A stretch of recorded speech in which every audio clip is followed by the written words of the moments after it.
एक अतिशय धक्कादायक प्रकरण समोर आलंय। लव्ह मॅरेज नंतर काही मिनिटातच पत्नीची कुऱ्हाडीनं हत्या करण्यात आली आणि त्यानंतर पतीनं स्वतःलाही संपवलंय।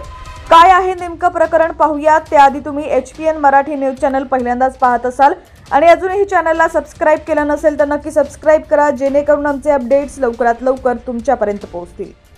तर कर्नाटकच्या कोल्हार इथं हृदयद्रावक घटना समोर आली आहे। या ठिकाणी लव्ह मॅरेज नंतर काही तासातच युवकानं त्याच्या पत्नीची कुऱ्हाडीनं हत्या केली। त्यानंतर त्याच कुऱ्हाडीनं स्वतःवर वार करून आत्महत्या देखील केली आहे। या घटनेत युवकाचाही मृत्यू झालाय। पोलीस या प्रकरणाची चौकशी करत आहेत। सध्या या दोघांचे मृतदेह ताब्यात घेऊन पोस्टमॉर्टमला पाठवण्यात आले।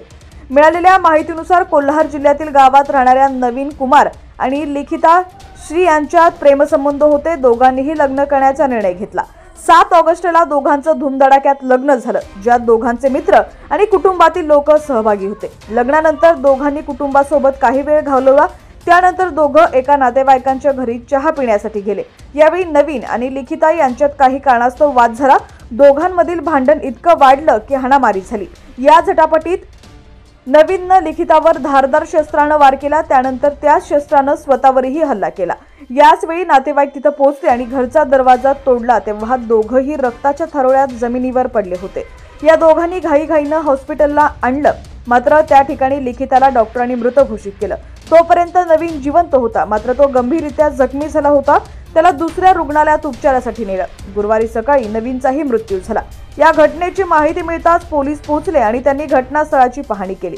या प्रकरणी गुन्हा दाखल करून पुढील तपास सुरू आहे। दरम्यान नवीन आणि लिखिता यांना सासरच्यांनी त्यांच्या नातेवाईकांकडे घरी नेलं होतं। तिथं दोघांनी चहा घेतल्यानंतर त्यांच्यात वाद झाला आणि त्या वादातूनच हे घडलं असल्याचं देखील बोललं जात आहे। त्यामुळे या दोघांमध्ये ज्यावेळी वाद सुरू होता त्यावेळी खोलीतून जोरजोरात आवाज येत होता। त्यामुळे नातेवाईक धावत त्या खोलीकडे गेले तेव्हा खिडकीतून पाहताच नवीन लिखितावर हल्ला करत असताना दिसलं। त्यांनी खोलीचा दरवाजा तोडण्याचा प्रयत्न केला, परंतु तो तुटला नाही। मात्र काही वेळानं दरवाजा तुटला तोपर्यंत लिखिता आणि नवीन दोघंही रक्ताच्या थारोळ्यात पडलेले आढळले, अशी माहिती पोलिसांना देण्यात आली।